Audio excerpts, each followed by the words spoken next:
मेरा नाम नवीन है। अब मैं बूढ़ा हो चुका हूँ, लेकिन कुछ यादें ऐसी होती हैं जो उम्र भर इंसान का पीछा नहीं छोड़ती। जब आंखें बंद करता हूँ तो बचपन के वो दिन सामने आ जाते हैं, जैसे ये कल की बात हो। हमारा एक छोटा सा घर था, मिट्टी की दीवारें, टपकती हुई छत और दिल में बहुत सारा डर। हम 6 भाई बहन थे, 5 बहनें और मैं, इकलौता भाई, और उन सब में सबसे बड़ा। जब मेरा बाप मरा तो मैं सिर्फ 8 साल का था। एक दिन माँ मुझे स्कूल से लेने आई। मैं खुद ही वापस आया तो देखा कि घर के बाहर औरतें बैठी रो रही थीं। माँ ने मुझे सीने से लगाया और बस इतना कहा, अब तुम ही मेरे सहारा हो नवीन। बस मुझे ये पता नहीं था कि ये सहारा क्या होता है, लेकिन इतना जान गया था कि अब सब कुछ बदल चुका है। माँ ने सिलाई कढ़ाई, दूसरों के कपड़े धोना, बर्तन मांजना, सब कुछ किया बस हमारे पेट भरने के लिए। और मैं पहले एक बच्चा था, फिर धीरे धीरे जिम्मेदारी बन गया। 5 बहनों की आंखों में उम्मीद थी, उनकी हंसी सजीव थी, लेकिन मेरी जिंदगी गहरी थी। मैं पढ़ना चाहता था, मुझे स्कूल जाना अच्छा लगता था, लेकिन मुझे ये पता था कि किताबों से पेट नहीं भरता। चौथी क्लास में था जब मैंने स्कूल के साथ साथ कपड़ों पर प्रेस करना भी शुरू कर दिया। दिन में पढ़ाई करता और स्कूल से लौटकर प्रेस भी करता, और फिर रात को बहनों के साथ एक कोने में चुपचाप बैठ जाता। माँ अक्सर कहती, नवीन, पढ़ लिख कर बड़े आदमी बनना, लेकिन याद रखना तुम्हारे बाद इन 5 बहनों का कोई नहीं है। ये सुनकर मैंने कभी कोई शिकायत नहीं की, ना कोई सवाल। मेरे हम उम्र बच्चे गली में क्रिकेट खेलते थे और मैं चुपचाप खिड़की के सामने कपड़े प्रेस करता।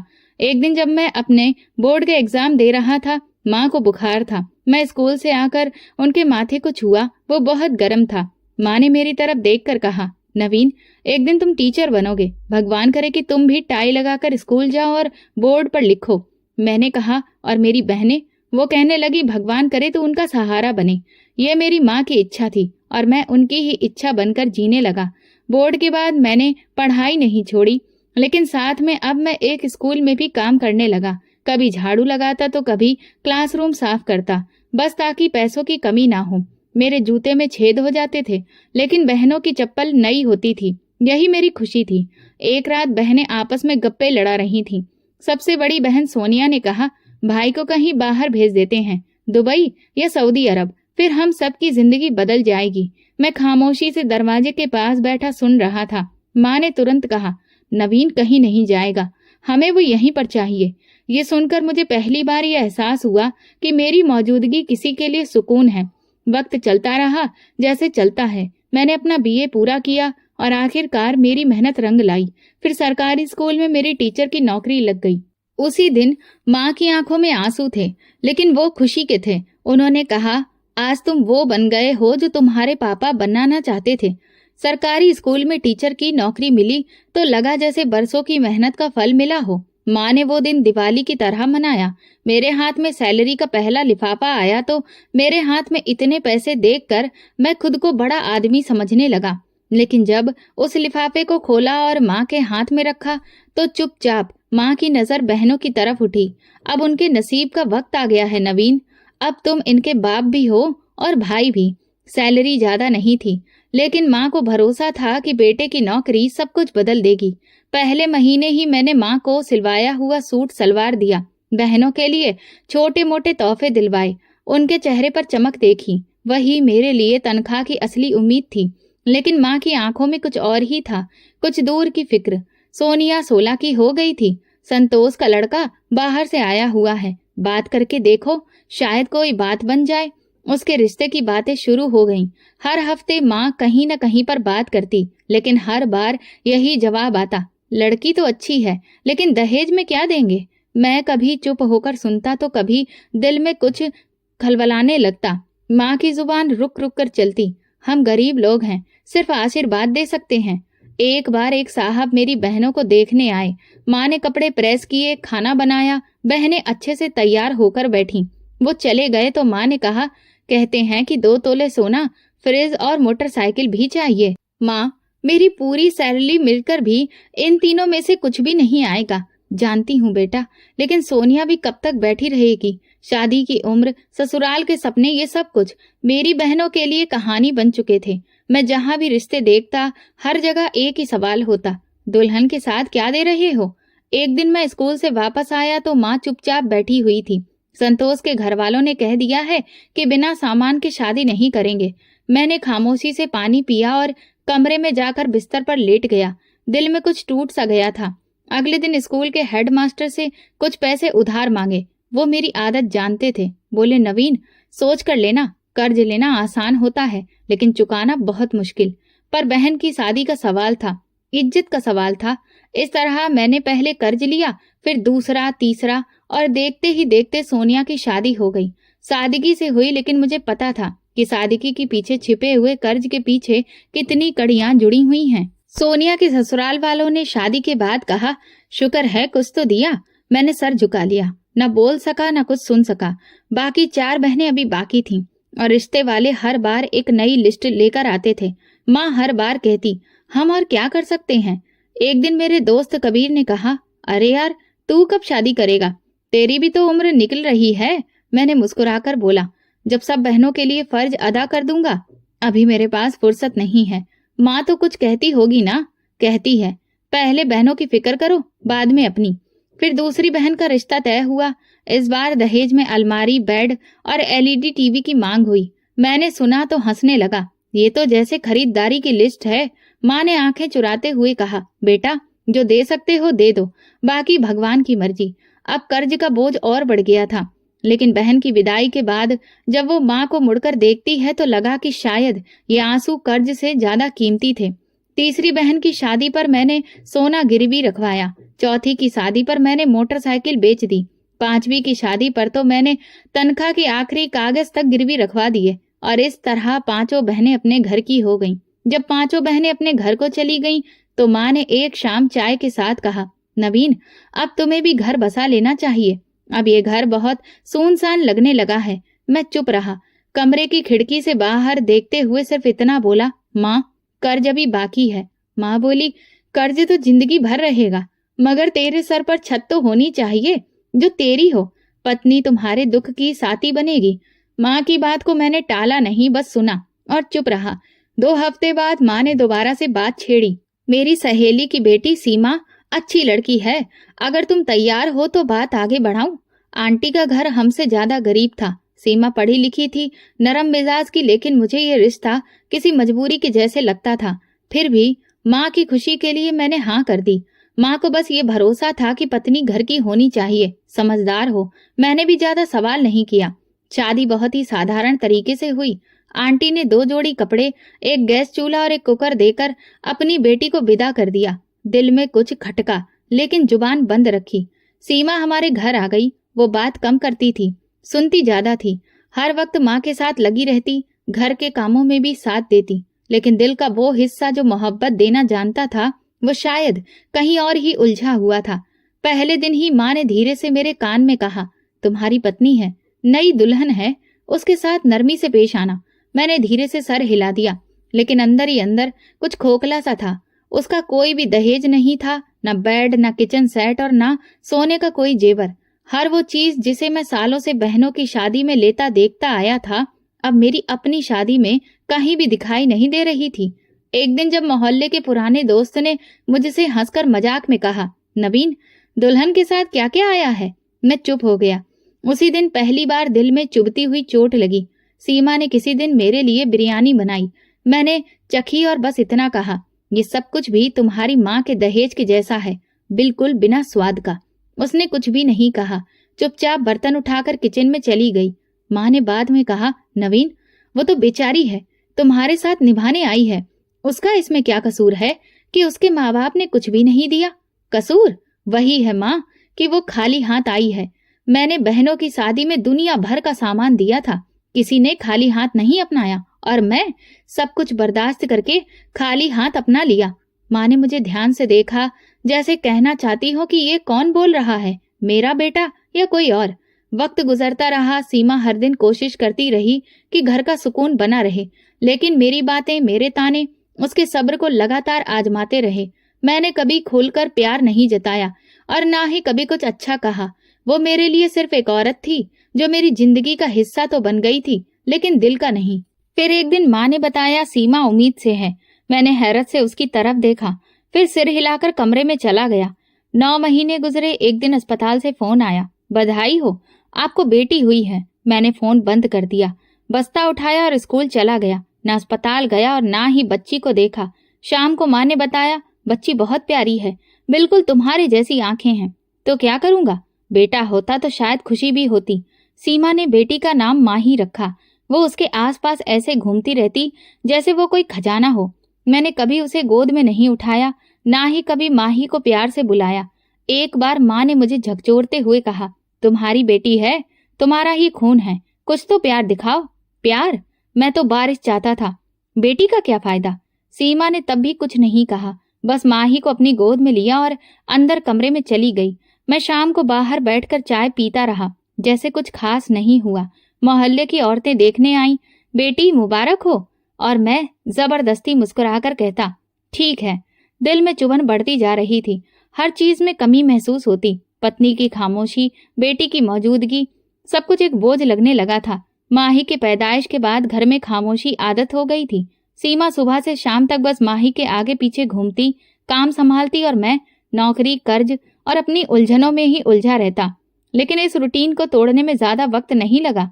दूसरी बार जब सीमा उम्मीद से हुई तो माँ ने हल्की सी खुशी के साथ कहा, शायद अब की बेटा हो जाए, घर में रौनक आ जाएगी। मैं ठंडे लहजे में बोला, उम्मीद की बात है, लेकिन ये भी पहले जैसा ना हो जाए। सीमा ने कुछ भी नहीं कहा। वो पहले ही जान चुकी थी कि मैं किस सोच के साथ सांस ले रहा हूँ। वही दिन गुजरे, उसका पेट का उभार बढ़ा और मेरी खामोशी और ज्यादा गहरी होती चली गई। 9 महीने बाद जब दूसरी बेटी की पैदाइश की खबर मिली तो मैं अस्पताल के रास्ते में बैठा एक पुरानी फाइल के पन्ने पलट रहा था। डॉक्टर ने आकर बताया, बधाई हो, एक और बेटी हुई है। माँ और बच्ची दोनों स्वस्थ हैं। मेरे चेहरे पर कोई भी भाव नहीं था। मैंने खामोशी से कागजों को समेटा और बिना अंदर जाए अस्पताल से बाहर निकल आया। शाम को माँ ने दरवाजा खोला, मेरा चेहरा देखा और धीरे से बोली, बेटा भी भगवान की देन होता है और बेटी भी। माँ, ये सब बातें अच्छी तब लगती हैं जब सिर्फ सुनी जा रही हो, खुद पर बीते तो बहुत जलन होती है। माँ ने मेरे चेहरे की तरफ देखा, कुछ कहना चाही, फिर खामोश हो गई। सीमा की कोख से दूसरी बेटी भी आ गई और मैं उसी दिन से दोनों बेटियों से अजनबी की तरह रवैया रखने लगा।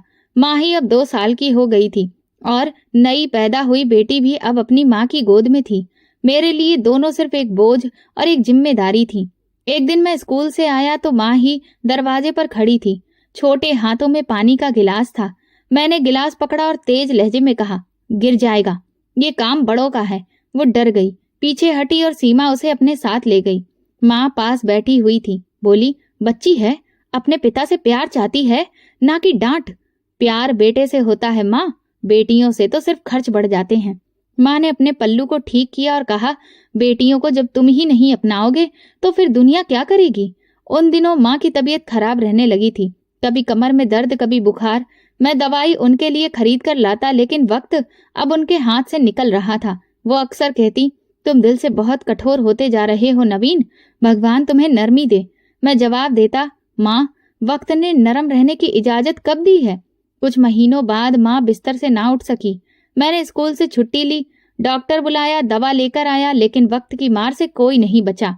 माँ एक रात खामोशी से इस दुनिया से चली गई। माँ के जाने के बाद अब घर में सिर्फ 4 लोग ही रह गए थे, मैं, सीमा और 2 छोटी बेटियां। सीमा ने माँ के लिए शांति पाठ करवाया। कुछ दिनों तक मोहल्ले की औरतें भी आती रहीं, लेकिन मैं अंदर से पूरा खोखला हो चुका था। माँ मेरे अंदर जो थोड़ी बहुत नरमी कायम रखने की कोशिश करती थी, वो भी अब वक्त के साथ दफन हो चुकी थी। अब सीमा की आंखों में डर था। वो पहले भी मेरी खामोशी से डरती थी, अब मेरे व्यवहार से सहमी रहती। बेटियां भी दिन ब दिन खामोश हो रही थीं। जब मैं घर आता तो वो दोनों एक दूसरे का हाथ पकड़कर एक कोने में बैठ जाती। माही अब 3 साल की हो गई थी और छोटी वाली हेमा मुश्किल से 1 साल की। एक बार माही ने आंगन में खेलते हुए मेरी चप्पल पहन ली और हंसते हुए बोली, पापा देखो, आप जैसी लग रही हूँ। मैंने कठोर लहजे में बोला, निकालो मेरी चप्पल, ये कोई खेलने की चीज नहीं है। सीमा ने तुरंत आकर उसे उठा लिया। चलो माही, तुम्हारे पापा अभी बहुत थके हुए हैं। ऐसा लगता था जैसे हर दिन मैं कोई न कोई कमी निकाल लेता था, जिससे सीमा को एहसास दिलाता कि वो कुछ नहीं दे सकती है मुझे। और अब सिर्फ बेटियों की लाइन लग रही है। बेटियों के बीच गुजरते दिन मेरे लिए एक रोज नया बोझ बनते जा रहे थे। माही अब स्कूल जाने लगी थी और छोटी हेमा भी बोलने लगी थी। दोनों बहनें घर में खेलती, हंसती और मुझसे बात करने की कोशिश करती, लेकिन मैं हर बार दीवार बनकर खड़ा हो जाता। एक शाम स्कूल से वापसी पर मैंने अपना बैग टेबल पर रखा और सोफे पर बैठ गया। सीमा ने मुझे पानी का गिलास दिया। मैंने एक घूंट पिया और सामने बैठी माही को देखा, जो अपनी कॉपी में रंग भर रही थी। ये सब किस काम के? ना इनके पास दहेज होगा और ना इनका बाप कुछ दे सकेगा, फिर सिर्फ बोझ बढ़ता जा रहा है। सीमा ने धीरे से कहा, भगवान ने जो दिया है उसका धन्यवाद दो। धन्यवाद दूं? मैं हंसने लगा। 2 बार भगवान ने दिया और दोनों बार बेटी। तीसरी की नौबत आई तो शायद वही देगा जो मुझे वारिस मिल सके। उसी रात मैं देर तक बैठा कुछ सोचता रहा। फिर अगले दिन स्कूल में अपने कलीग विनोद से बात की। मैं दूसरी शादी करना चाहता हूँ। वो चौंक गया। क्यों? पहली बीवी तो जिंदा है और अगर वो चाहेगी तो तलाक दे दूंगा और नहीं चाहेगी तो खामोशी से उसे रहना पड़ेगा। अब 2 बेटियां भी हो गई हैं, लेकिन अब मुझे बेटा चाहिए। विनोद ने खामोशी से सिर हिलाया, फिर धीरे से बोला, मेरी बहन नम्रता है। वो तलाकशुदा है। उसका पति एक नशेड़ी था, मारपीट करता था। शादी के कुछ महीने बाद ही तलाक हो गया। अब वो माँ बाप के घर है। हम बहुत समय से उसके लिए दूसरा पति ढूंढ रहे हैं, लेकिन कोई भी एक तलाकशुदा का हाथ पकड़ने को तैयार नहीं है। मैंने कुछ देर सोचा और फिर धीरे से कहा, अगर वो तैयार है तो बात आगे बढ़ाओ, मैं भी तैयार हूँ। 1 हफ्ते बाद नम्रता से शादी हो गई, बहुत ही साधारण तरीके से। कुछ ही लोग शामिल थे। मेरे नाम के साथ वो जुड़ गई। जब नम्रता को पहली बार घर लाया तो सीमा ने दरवाजा खोला। वो खामोशी से नम्रता को अपने साथ अंदर लेकर गई। ना कोई ताना और ना कोई शिकायत। कमरे में अच्छे से चादर बिछाई, चाय बनाई और वापस अपने बच्चों के कमरे में चली गई। मैंने सीमा से पहले ही कह दिया था कि अगर उसे तलाक चाहिए तो मैं दे सकता हूँ, लेकिन उसने साफ मना कर दिया। उसने कहा कि वो मेरी दूसरी पत्नी के साथ रहने के लिए तैयार है। मुझे उसकी बात पर भरोसा तो नहीं हो रहा था, लेकिन फिर भी मैं ये सोचता रहा कि शायद अभी नहीं, लेकिन किसी दिन तो ये शोर करेगी, बच्चों को लेकर चली जाएगी। लेकिन ऐसा कुछ भी नहीं हुआ। वो बस खामोश हो गई थी। नम्रता की शख्सियत बिल्कुल अलग थी। वो बातों में तेज, तौर तरीके में जल्दबाज, लेकिन अंदर से वो भी जिंदगी के जख्मों से गुजर चुकी थी। कुछ दिनों में घर के माहौल को समझने लगी। माही और हेमा शुरू शुरू में नम्रता से डरी रहती थीं, लेकिन नम्रता उनके साथ बहुत प्यार से पेश आती। कभी उनके बाल ठीक करती, कभी कहानियां सुनाती। एक दिन नम्रता ने मुझसे कहा, आपकी बेटियां बहुत प्यारी हैं, इनसे बात कर लिया करिए। मैं ताना मारते हुए बोला, प्यार का क्या फायदा है, कल यही मेरे सिर पर बोझ बन जाएंगी। नम्रता ने कोई जवाब नहीं दिया, लेकिन उस दिन से वो बच्चों के साथ ज्यादा वक्त गुजारने लगी। मैं नम्रता के साथ खुश था, इस उम्मीद पर कि भगवान मुझे अब बेटा देगा। सीमा रोजाना के कामकाज में व्यस्त हो गई, जैसे उसका अपना वजूद अब सिर्फ साया बनकर रह गया था। एक दिन जब मैं कमरे में दाखिल हुआ तो माही और हेमा नम्रता के साथ बैठकर चित्र में रंग भर रही थी। नम्रता ने मेरी तरफ देखा और कहा, आपकी बेटियां बहुत अच्छी आर्टिस्ट बनने वाली हैं। उम्मीद है बेटे के साथ रंग भी बदल जाएंगे। मेरी बातें अक्सर जहर बोलती थी और मैं ये बात अच्छे से जानता भी था, लेकिन फिर भी खुद को रोक नहीं पाता था। कुछ महीनों बाद नम्रता भी उम्मीद से हुई। इस खबर से मैं खुशी से बेकाबू हो गया। शाम को मिठाई लेकर आया, बच्चों के लिए भी खिलौने, और पहली बार सबको साथ बिठाकर खाना खाया। सीमा ने खामोशी से मेरी तरफ देखा, जैसे बरसों बाद किसी अजनबी चेहरे को पहचानने की कोशिश कर रही हो। रात को नम्रता ने कहा, आप आज बहुत खुश लग रहे हैं। मैंने कहा, हाँ, मुझे लगता है कि इस बार भगवान मेरी सुन लेगा। अगले दिन से मैं नम्रता का ज्यादा ख्याल रखने लगा। वक्त पर दवा, अच्छी खुराक, आराम। पत्नी से ज्यादा वो अब मेरे सपनों की बुनियाद बन चुकी थी। सीमा उन दोनों की चुपचाप सेवा में लगी रहती। बच्चों को स्कूल से जाना, वापस लाना, नम्रता के साथ वक्त गुजारना, घर के काम संभालना। वो ना जिद करती थी, ना कोई शिकायत। एक बार माही बुखार में तप रही थी। मैं बाहर से आया तो सीमा ने कहा, माही की तबीयत ठीक नहीं है, डॉक्टर को दिखाना होगा। मैंने सरसरा सा जवाब दिया, कल ले जाऊंगा, आज मैं बहुत थका हुआ हूँ। सीमा ने कुछ नहीं कहा। खुद आधी रात को वो माही को दुपट्टे में लपेटकर अस्पताल लेकर गई। मैं उस रात नम्रता के साथ आराम से कमरे में बैठा था और सीमा सारी रात बच्ची के माथे पर पट्टियां करती रही। नम्रता की उम्मीद ने मेरे अंदर एक नया जोश पैदा कर दिया था। हर सुबह स्कूल जाने से पहले मैं नम्रता का हाल चाल लेता, दवा भी चेक करता और जाकर मुस्कुराकर कहता, अब की बार बेटा होगा, मेरा बाजू, मेरा बारिश। नम्रता जवाब में कहती, भगवान करे ऐसा ही हो। घर के माहौल में अब खुशहाली दिखने लगी थी। सीमा जो अब तक चुप रहकर सब कुछ सह रही थी, नम्रता के लिए खाना बनाती, दवा भी वक्त पर देती, यहाँ तक कि बच्चों के साथ भी उसे वक्त देती। मैं सब कुछ देखता, लेकिन कभी भी कोई धन्यवाद नहीं देता। मैंने अपने लिए एक नई अलमारी खरीदी, जिसमें नन्हे कपड़ों के लिए जगह बनाई। नीले रंग के कपड़े, जूते और एक टोपी, सब कुछ बेटे के लिए था। माही ने वो जूते देखकर पूछा, पापा ये किसके लिए हैं? मैंने कहा, तुम्हारा भाई आएगा, वो पहनेगा। हेमा ने भी पीछे से कहा, तो क्या हम नहीं पहन सकते? मैं बिना उनकी तरफ देखे बोला, ये सिर्फ लड़कों की चीजें हैं। कुछ महीने बाद नम्रता की तबीयत खराब हुई। मैं तुरंत अस्पताल लेकर गया। डॉक्टर ने बताया, मुमकिन है कि जुड़वा बच्चे होंगे। अभी पूरी तौर पर नहीं कह सकते, लेकिन आप सावधानी बरतिए। ये सुनकर मेरे दिल में एक अजीब सी सिहरन और खुशी दोनों एक साथ जागे। मैंने नम्रता को तसल्ली दी, चाहे जुड़वा हो, भगवान बस बेटे दे दे। वक्त गुजर गया। मैं कई जगह पर जाकर मन्नतें मांगता रहा। कभी किसी बाबा से ताबीज लेता, तो कभी किसी बड़े मंदिर के पंडित से खास पूजा करवाता।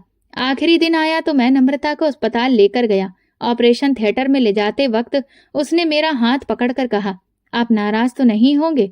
जो भी हो, भगवान की मर्जी होगी। मैंने उसके हाथ पर हाथ रखकर कहा, बस मेरी प्रार्थना भगवान सुन ले, बस यही ख्वाहिश पूरी हो जाए। 2 घंटे के बाद नर्स बाहर आई। मेरे हाथ पसीने से भरे हुए थे। मैंने पूछा, क्या हुआ है? उसने एक नजर मुझ पर डाली और फिर कहा, बधाई हो, दोनों बेटियां हैं, बहुत प्यारी हैं, जुड़वा बेटियां, माँ भी ठीक है। मैं खामोश हो गया। ऐसा लगा जैसे किसी ने मेरे अंदर से आवाज ही खींच ली हो। मैं एक कदम पीछे हटा और दीवार से टेक लगाकर आंखें बंद कर ली। नम्रता को जब होश आया तो उसने मुझे देखा। आंखों में सवाल था। मैंने सिर्फ इतना कहा, तुम आराम करो, तुम्हें कुछ नहीं कहूंगा। मैं अस्पताल से सीधा घर नहीं गया, स्कूल चला गया और शाम तक वहीं पर बैठा रहा। सीमा, नम्रता और जुड़वा बेटियों को जब घर लेकर आई तो पूरा घर बच्चों की आवाजों से गूंजने लगा। माही और हेमा खुश थीं, नन्ही बहनों को देखकर उछल रही थीं। सीमा ने चादर में दोनों बच्चियों को लपेटा और फिर कमरे में आकर कहा, देखिए, भगवान का आशीर्वाद है। मैंने उसकी तरफ देखा और फिर आंखें फेरी। ये कोई आशीर्वाद नहीं है, बल्कि मेरी मुश्किलें हैं। सीमा खामोशी से बेटियों को लेकर वापस चली गई। अब घर में 4 बेटियां थीं। हर तरफ कपड़ों का ढेर, बोतलें, खिलौने और रोने की आवाजें। नम्रता और सीमा दोनों व्यस्त हो गईं। दिन रात बच्चों में गुजारने लगा। मैं घर के अंदर ज्यादा वक्त गुजारने से बचने लगा।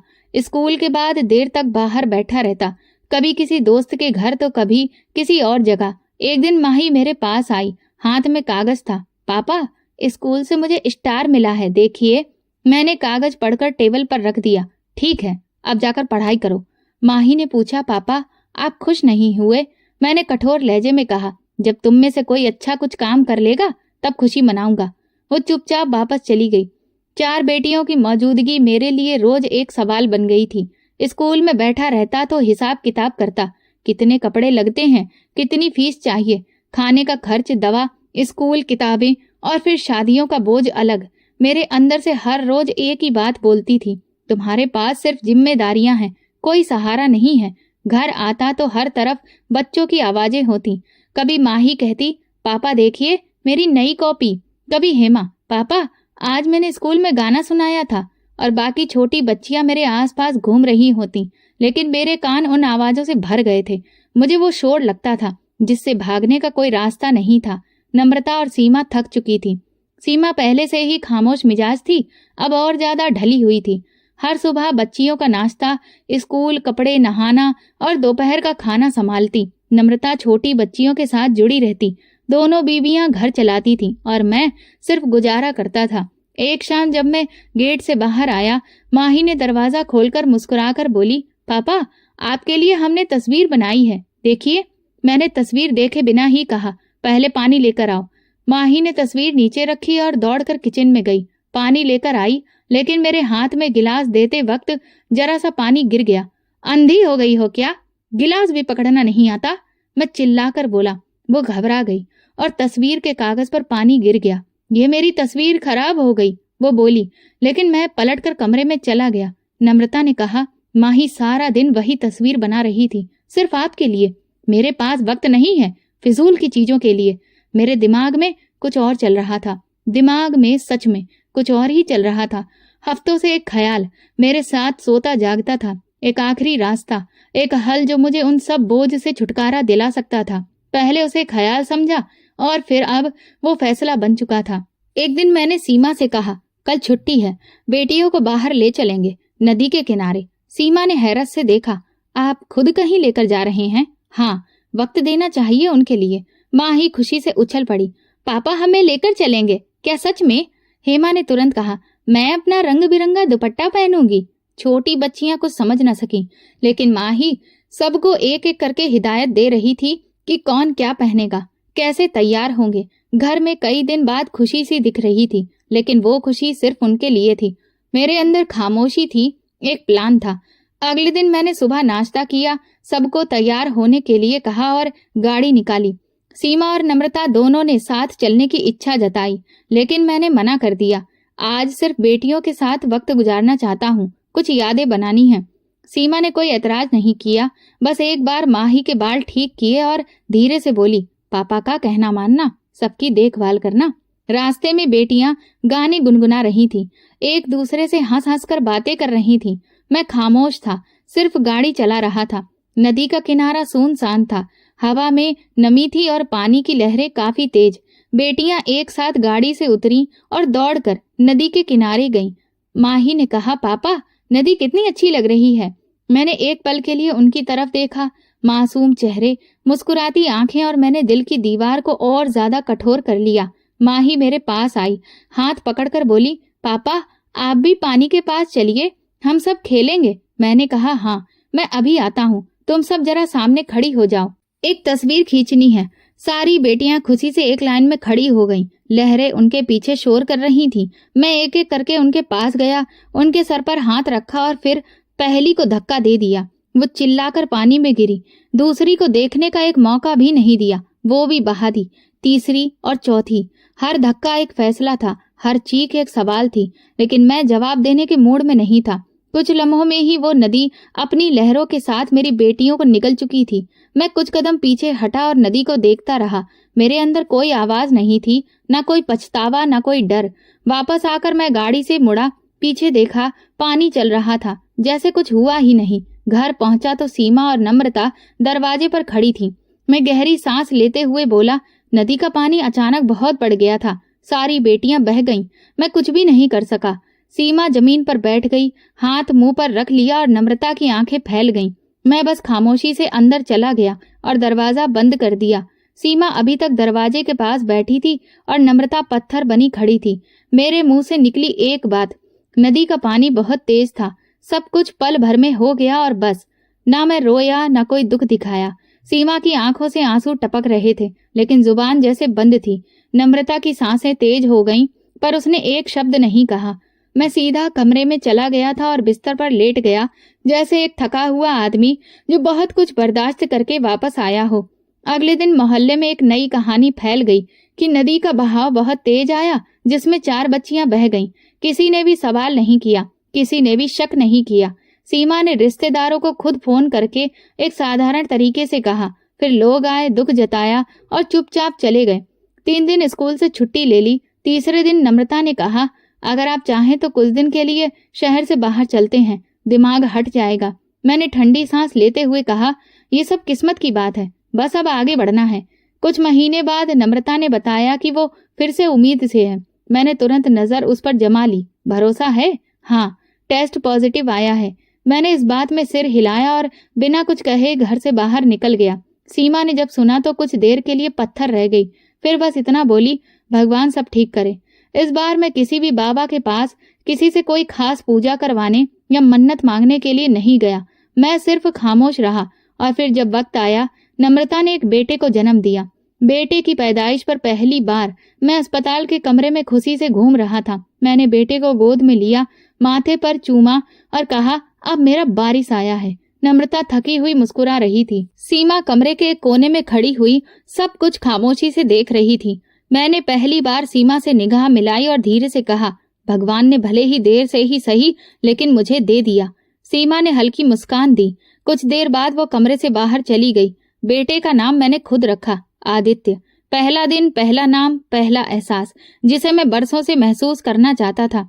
आदित्य की पैदाइश के बाद जिंदगी जैसे एक नई डगर पर आ गई थी। मैं दिन रात उसके आसपास घूमता, खिलौने खरीदता, कपड़े बदलता, तस्वीरें खींचता। घर में अब वही बच्चा सबका खास बन चुका था। फिर 1 साल बीता और नम्रता फिर से उम्मीद से थी, और इस बार फिर से एक बेटा पैदा हुआ। मेरा सर गर्व से ऊंचा हो गया। लोगों के बीच में जब बैठता तो बड़े ही गर्व से कहता, मेरे 2 बेटे हैं। एक दिन देखना, वो मेरे साथ कंधे से कंधा मिलाकर चलेंगे। और फिर मेरा तीसरा बेटा भी दुनिया में आ गया। नम्रता ने इस बार भी खामोशी से सब कुछ बर्दाश्त किया। सीमा का व्यवहार भी बदला नहीं था। वो अपनी ही दुनिया में खोई हुई बच्चों की देखभाल करती, नम्रता का साथ देती और बिना किसी शिकायत के जिंदगी गुजारती रही। अब मेरे घर में 3 बेटे थे और मेरी दुनिया पूरी हो चुकी थी। मैं अक्सर लोगों को कहता, असली बारिश तो बेटे ही होते हैं, बेटियां तो विदा हो जाती हैं। मोहल्ले के कुछ बुजुर्ग एक दिन बैठे थे। किसी ने पूछा, तुम्हारी 4 बेटियां थी ना? मैंने कंधे उचकाते हुए कहा, किस्मत की बात है, पानी ले गया सबको। ये जवाब मेरे लिए रट्टी रटाई बात बन चुकी थी। मैं ज्यादा कुछ सोचता नहीं था। मेरे लिए बेटियों का वो पन्ना बंद हो चुका था और मैं अपने बेटों के साथ अपनी नई जिंदगी में बहुत मगन होता जा रहा था। मैंने तीनों बेटों के लिए अच्छे स्कूल चुने। उनकी पढ़ाई, उनका खाना, उनके कपड़े, सब कुछ बेहतरीन किया। उनके कमरों में एसी, उनके हाथों में मोबाइल और मेरी जुबान पर बस एक प्रार्थना, यही मेरा सहारा बनेंगे। आदित्य अब 7 साल का हो चुका था और बाकी दोनों 5 और 3 के थे। हर शाम को मैं उनके साथ बैठता, होमवर्क करवाता, कहानी सुनाता। तीनों बेटे बड़े हो चुके थे। आदित्य ने MBA पूरा कर लिया था। दूसरा बेटा साहिल कंप्यूटर सॉफ्टवेयर के काम कर रहा था और सबसे छोटा प्रवीण यूनिवर्सिटी के आखिरी सेमेस्टर में था। घर में इज्जत, दौलत, सब कुछ मौजूद था। मैं अक्सर मोहल्ले के बुजुर्गों के साथ बैठकर कहता, औलाद हो तो ऐसी हो, बेटों के बिना तो जिंदगी सिर्फ दुखों के साथ है। साहिल ने एक बार आकर कहा, पापा मेरे पास एक प्लान है। नदी के किनारे एक फार्म प्रोजेक्ट लगाने के बारे में सोच रहे हैं। जाकर जगह देखनी है, आप भी चलिए। मैं हंसकर बोला, इतने सालों के बाद तुम लोग नदी के पास जाना चाहते हो? आदित्य ने मेरे कंधे पर हाथ रखकर कहा, पापा पुराना वक्त याद करना चाहते हैं, कुछ नई प्लानिंग भी तो सोचनी है। नदी का जिक्र सुनकर मेरे दिल में कुछ अजीब सी हलचल हुई, लेकिन मैंने चेहरे पर कुछ भी दिखने नहीं दिया। चलो, तुम लोगों का मन है तो मैं भी साथ चलता हूँ। अगले दिन सुबह वो तीनों गाड़ी लेकर आए। मैं पीछे वाली सीट पर बैठ गया। रास्ते भर हंसी मजाक होता रहा। आदित्य बोला, पापा हम वहाँ खूब फोटो खींचेंगे, आप नदी के किनारे बैठिएगा तो बचपन जैसी खुशी आ जाएगी। मैं बाहर झांक कर बोला, वो जगह बहुत कुछ याद दिलाती है, पर अब सब कुछ अतीत में चला गया है। साहिल ने पीछे से हंसते हुए कहा, अतीत तो कब का खत्म हो चुका है पापा, अब तो सिर्फ भविष्य है, वो भी बहुत बेहतरीन। गाड़ी नदी के किनारे आकर रुकी। वही जगह थी, तेज लहरें, नमी भरी हवा और वही सन्नाटा जो बरसों पहले मेरे साथ रह गया था। हम सब नीचे उतरे। आदित्य कैमरा पकड़े था। प्रवीण आगे बढ़कर बोला, पापा जरा इधर आइए, ये जगह बहुत अच्छी है, यहाँ पर रोशनी भी अच्छी है। मैं कुछ कदम आगे बढ़ा। पानी के शोर में कुछ यादें जैसे कंधे से लिपटने लगी। आदित्य ने कहा, पापा बस एक तस्वीर यहाँ पर खड़े होकर। मैं खड़ा हो गया। पीछे वो तीनों थे। साहिल ने कहा, पापा थोड़ा और आगे आइए, बिल्कुल किनारे पर। मैंने कदम बढ़ाया और जैसे ही मैंने अपना रुख मोड़ा, एक जोरदार धक्का। पानी की सर्दी ने एक लम्हे में मेरे पूरे शरीर को जकड़ लिया। मैं संभल नहीं पाया। लहरें मुझ पर चढ़ पड़ी। मैं हाथ पांव मारता रहा, लेकिन जमीन नीचे से खिसक चुकी थी। कानों में सिर्फ एक बात गूंजी, आप हमारी जायदाद पर सांप बनकर बैठे हुए थे, अब बस बहुत हो गया। पानी की गहराई में जाते जाते मेरी आंखों के सामने वे सब चेहरे आ गए जो बरसों से किसी धुंध में दबे हुए थे। माही, हेमा, पंखुड़ी, एक एक करके वे सारे पल याद आने लगे। वो बेटियों की खुशी, वो उनके खिलखिलाते हुए चेहरे, उनकी बातें। पापा आप बहुत अच्छे हैं, पापा मेरे लिए पानी ले आइए, पापा ये कपड़े देखिए, स्कूल के लिए नए हैं। पानी के अंदर आंखें खुल बंद होती रहीं।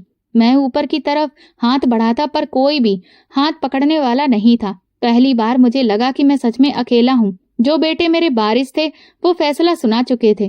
जो बेटियां बोलती थीं वो आज याद बनकर सीने में उतर रही थीं। मैंने कई बार चिल्लाने की कोशिश की मगर आवाज पानी में डूब रही थी। शरीर कमजोर हो रहा था, सांस रुकने लगी थी, आंखें धुंधला रही थीं। तभी किसी ने मेरा बाजू पकड़ा, एक झटका और मैं सतह पर आ गया। खांसी, पानी भरी सांसें। किसी ने मेरे सीने पर दबाव दिया, मुंह खोला और फिर दोबारा दबाया। कुछ वक्त के बाद मैंने एक धुंधला सा चेहरा देखा, एक औरत। उसके चेहरे पर नरमी, हाथों पर ताकत। कौन हो तुम? उसने खामोशी से मुझे गाड़ी में डाला और अस्पताल लेकर गई। जब आंख खोली तो मैं हॉस्पिटल के कमरे में था। नर्स कुछ लिख रही थी। मैंने धीरे से पूछा, मुझे बचाया किसने है? नर्स बोली, एक लड़की थी, एनजीओ चलाती है, उसी ने तुम्हें अस्पताल में एडमिट करवाया है। मेरे मन में सिर्फ एक सवाल था, क्यों? कमरे का दरवाजा खुला, वही दुपट्टा डाले लड़की अंदर आई। उसके चेहरे पर वही सुकून, लेकिन आंखों में मानो कुछ साफ हो। मेरी आंखें अभी तक धुंधला ही देख रही थी, लेकिन वो चेहरा पूरी तरह से अजनबी होकर भी किसी सपने के जैसे लग रहा था। मैं बेड पर लेटा हुआ, सांस चढ़ी हुई थी और वो लड़की कुर्सी पर बैठी थी, दुपट्टा सर पर लिए खामोशी से मुझे देख रही थी। मैंने जुबान खोली, तुम कौन हो? उसने नजर नीचे करके कहा, इंसानियत के नाते मैंने आपको बचाया है। इंसानियत? मैंने तंजिया हंसी के साथ कहा, दुनिया में अभी भी ऐसी बातें बाकी हैं? वो चुप हो गई। मैं दोबारा सवाल किया, तुम्हारा नाम क्या है? इस बार उसने सर उठाकर मेरे चेहरे की तरफ देखकर कहा, पंखुड़ी। जैसे वक्त के दरवाजे पर जोरदार धक्का पड़ा, दिल रुक सा गया, हाथ अचानक से कांपने लगे। नहीं, ये मुमकिन नहीं हो सकता। जी, मेरा नाम पंखुड़ी ही है, आपकी छोटी बेटी, जिसे आपने नदी के किनारे आखिरी धक्का दिया था। मेरे गले से आवाज नहीं निकली, जुबान ठंडी हो गई, शरीर रुक सा गया था। मैं तो तुम, बाकी 3 बहनें? वो चली गईं और मैं बच गई। मैंने आंखें बंद की। पंखुड़ी की आवाज तब जैसे मेरे कानों में घुल रही थी। एक अजनबी इंसान जो नदी के किनारे वॉक कर रहा था। उसने मुझे बहते हुए देखा, उसने हाथ बढ़ाया और मुझे किनारे पर खींच कर लाया। मेरी सांसें बंद हो रही थीं, लेकिन वो नहीं रुका। मुझे गाड़ी में लेकर अस्पताल लेकर गया। फिर मेरे अंदर से सवाल निकलने लगे। उस इंसान का नाम दिलीप था। वो अपनी पत्नी के साथ रहते थे, दोनों बेऔलाद थे। उसी दिन भगवान ने उन्हें एक बेटी दे दी। मैं खामोशी से सुनता रहा। उन्होंने मेरा नाम नहीं बदला, पंखुड़ी ही रखा। मेरे बचपन में बताई गई बातें, मेरी याददाश्त के कुछ टुकड़े तब उन्होंने लिख कर रखे। वो कहते थे, एक दिन शायद तुम्हें अपनी असली पहचान मिल जाए। फिर उन्होंने मुझे अच्छे स्कूल में पढ़ाया। दिलीप अंकल हमेशा कहते थे, तुम मेरी प्यारी बेटी हो और हमेशा एक अच्छी बेटी बनकर जियो, बदले की आग में नहीं। मैंने उनकी बात मानी, ग्रेजुएशन कंप्लीट किया, फिर पीएचडी, और आज मैं एक यूनिवर्सिटी में लेक्चरार हूँ और साथ में एक एनजीओ भी चलाती हूँ। क्या और बाकी बहनें? 3 बहनें नदी में चली गईं, सिर्फ मैं बची थी, वो भी इत्तेफाक से। मेरा सिर झुक गया, हाथ की उंगलियां कांपने लगीं। और तुमने मुझे क्यों बचाया? वो बोली, अगर मैं आपकी तरह नफरत करती तो आप आज जिंदा नहीं होते। मैं तो तुम्हें भूल चुका था। तुम कैसी हो? मैं खुद ही सब कुछ भूल चुकी थी। दिलीप अंकल ने कभी मुझे मजबूर नहीं किया, बस एक दिन उन्होंने मुझे सब कुछ याद दिलाया। एक बूढ़ा इंसान जो अपनी बेटियों को खुद ही नदी में बहा दे, वो कभी भी सुकून से नहीं जी सकता। वो मुझे हमेशा यही कहते थे, जब वक्त आए तो तुम उसका सामना करना। मैंने उसके चेहरे पर नजर डाली। वो पंखुड़ी थी, वही जिसकी मुस्कुराहट मेरे हाथों दफन हो गई थी। तुमने मुझे क्यों नहीं छोड़ा? इसलिए कि मैं बेटी थी। बेटियां मार सकती हैं, लेकिन माँ बाप से नफरत नहीं कर सकती। मेरे आंसू बहने लगे। तुमने मुझे माफ कर दिया, जिस दिन बचाया उस दिन माफ कर दिया। और तुम्हारी माँ सीमा, उसे कुछ पता है? हाँ, उन्हें सब पता है। मैं उनसे मिलने गई थी और वो जानती हैं कि आप बच गए हैं। और किसने बचाया है? मैंने सिर झुकाकर कहा। तो फिर वो क्यों? क्योंकि आपकी कहानी अब पूरी हो चुकी है। बेटे अब अपनी मर्जी से जी रहे हैं, उनके पास वक्त नहीं है। और तुम यहाँ क्यों हो? सिर्फ ये देखने के लिए आई हूँ कि आपको कुछ एहसास हुआ भी है या नहीं। सब कुछ हुआ, जो नहीं होना चाहिए था वो सब हुआ। पंखुड़ी उठ खड़ी हुई। अब मैं चलती हूँ। आपको रहने के लिए जगह चाहिए तो फिर आप एनजीओ में आ सकते हैं, जिसकी बुनियाद एक पिता के धोखे पर नहीं बल्कि एक बेटी की हिम्मत पर रखी गई है। तुम मुझे वहां पर जगह दोगी? वो मेरा नहीं, भगवान का घर है। वहां सबके लिए जगह है, यहाँ तक कि आपके जैसे लोगों के लिए भी दरवाजा खुला है। वो बाहर जाने लगी तो मैंने अचानक आवाज दी, पंखुड़ी। वो पलटी। बेटी, तुम मेरी बेटी हो? उसने सिर हिलाया। आपकी छोटी बेटी जिसे आपने भुला दिया, लेकिन भगवान ने नहीं। वो दरवाजा पार करके चली गई और मैं खामोश कमरे में अकेला रह गया। आंखों में वही नजर लिए, दिल में अपने गुनाहों का बोझ लिए, और शायद पहली बार मेरे दिल ने बेटी कहा। एनजीओ के दरवाजे पर पहुंचा तो उसके बोर्ड पर लिखा था, उम्मीद, बेसहारा बच्चों और लोगों की उम्मीद। ये एक नई शुरुआत थी। मैं पहली बार उस बिल्डिंग में जा रहा था जिसकी बुनियाद मेरी नफरत और पंखुड़ी की कुर्बानी पर रखी गई थी। अंदर जाते हुए दीवारों पर रंगीन तस्वीरें थीं, बच्चों के हाथों से बनाए गए पोस्टर। हर कोने में एक एहसास सा था। एक नौजवान लड़की मेरे पास आई। वो शायद मुझे पहचान गई। आप नवीन साहब हैं? पंखुड़ी दीदी आपका इंतजार कर रही हैं। मैं खामोशी से उसके पीछे चला गया। ऑफिस के दरवाजे पर पहुंचकर मैंने दस्तक दी। अंदर से पंखुड़ी बोली, आ जाइए, दरवाजा खुला है। मैं अंदर गया। वो कुर्सी पर बैठी थी। सामने की टेबल पर फाइल रखी थी और एक कप चाय का रखा था। उसने मुझे देखकर धीरे से कहा, बैठिए। मैं कुर्सी पर बैठ गया। नजर झुकी हुई थी, लेकिन दिल में एक हलचल थी। ये जगह तुमने बनाई है? हाँ। वही दर्द जिसने मुझे बचपन में अनाथ कर दिया, वही मेरा मकसद बन गया था। ये सब कैसे मुमकिन हुआ? ये सब दिलीप अंकल की वजह से ही हो पाया। मैंने दीवार पर लगी तस्वीरों की तरफ इशारा किया। ये सब बच्चे घर से निकाल दिए गए हैं। कोई भाग आया, कोई अनाथ हो गया। जिन्हें दुनिया ने बोझ कहा, हमने उन्हें ही अपना समझा। मैंने धीरे से कहा, और तुमने उन सारे बोझ को अपना परिवार बना लिया। पंखुड़ी ने मेरी तरफ देखा। बेटियां कभी बोझ नहीं होती, वो भी बारिश होती हैं। ये बात मुझे जिंदगी ने सिखाई है। अगर मैं भी माँ की कोख से बेटा बनकर निकलती तो शायद आज आपकी बारिश नहीं होती, बल्कि मुजरिम बन चुकी होती। मैंने गहरी सांस ली। मैंने तुम्हें पहचानने में बहुत देर कर दी, लेकिन पहचान लिया, यही काफी है। तुम्हें कभी गुस्सा नहीं आया? आया, बहुत आया। लेकिन दिलीप अंकल ने कहा था, नफरत सिर्फ तब खत्म होती है जब माफ किया जाए। मैंने आपको बचाकर खुद को आजाद कर दिया। और तुम्हारी शादी, तुम्हारा बेटा, मेरा कोई बेटा नहीं है। यही बच्चे मेरे वारिस हैं। जब मैं नहीं रहूंगी तो ये संस्थान उनके हाथों में होगा। मैंने हाथ जोड़ते हुए कहा, अगर मुमकिन हो पाए तो मुझे भी यहाँ पर कुछ दिनों के लिए रहने दो। मेरे बेटे मुझे नहीं अपनाएंगे। पंखुड़ी ने लम्हे भर मेरी तरफ देखा, फिर बोली, आप रह सकते हैं, लेकिन एक शर्त है। क्या शर्त है? यहाँ के बच्चे आपको सिर्फ दादाजी कहेंगे, न नवीन साहब, न कोई गुरु, और ना ही पापा, सिर्फ दादाजी। आप उनके साथ बैठेंगे, खाएंगे, बात करेंगे, कहानी सुनाएंगे, और उनकी नजरों में वो पिता बनेंगे जो उनके नसीब से उनसे छीना गया है। मैंने सिर हिला दिया। आंखों में कोई धुंधलापन छा गया था। उसी शाम मुझे एक छोटा सा कमरा दिया गया। बिस्तर, एक टेबल और खिड़की से बाहर खेलते बच्चों की आवाजें। रात को जब लाइट बंद हुई और मैं बिस्तर पर लेटा तो पहली बार ऐसा महसूस हुआ कि सुकून वाकई में खामोशी में छुपा होता है, शोर में नहीं। अगली सुबह जब मैं बाहर निकला तो एक छोटा बच्चा मेरे पास आया। दादाजी, नाश्ता हमारे साथ करिए। मैंने उसके सिर पर हाथ रखकर कहा, चलो चलते हैं। खाने के बाद पंखुड़ी आई। हाथ में फाइल थी। ये बच्चों का शेड्यूल है। अगर आप चाहें तो दिन में उनके साथ स्टोरी टाइम रख सकते हैं। मैं कहानी सुनाऊंगा। जी, क्योंकि अब आपका सुनाने का वक्त आ चुका है। मैंने सिर हिला दिया। स्टोरी टाइम के लिए बैठा तो सारे बच्चे मेरे आसपास जमा हो गए। मैंने पहली कहानी सुनाई, एक ऐसे आदमी की कहानी जो अपनी बेटी को बोझ समझता था और आखिरकार वो अपनी बेटियों से ही सबक सीखता है। कहानी सुनाने के बाद एक बच्चे ने पूछा, दादाजी, वो आदमी आखिर में खुश हुआ या उदास? मैंने कहा, उसे सच समझने की ताकत मिल गई थी, वो काफी था। वक्त ने एक बार फिर करवट ली और मैं एक बार फिर उस मोड़ पर खड़ा हूँ जहाँ न वापसी का कोई रास्ता है, न साथ चलने वाला कोई। एनजीओ में कुछ महीने गुजरने के बाद पंखुड़ी ने मुझसे कहा, आपको बेहतर सुविधाओं की जरूरत है और यहाँ बच्चों की जगह सीमित है। मैंने सिर हिलाया। वो जानती थी कि मैं क्या सोच रहा हूँ। मैं अब बोझ नहीं बनना चाहता था, किसी पर भी नहीं, यहाँ तक कि उस बेटी पर भी नहीं जो मेरी गलतियों को सहकर भी खामोश रही। ओल्ड एज होम में मेरा कमरा छोटा है, लेकिन खिड़की से धूप आती है। कभी कभार पक्षियों की आवाज भी सुनाई देती है।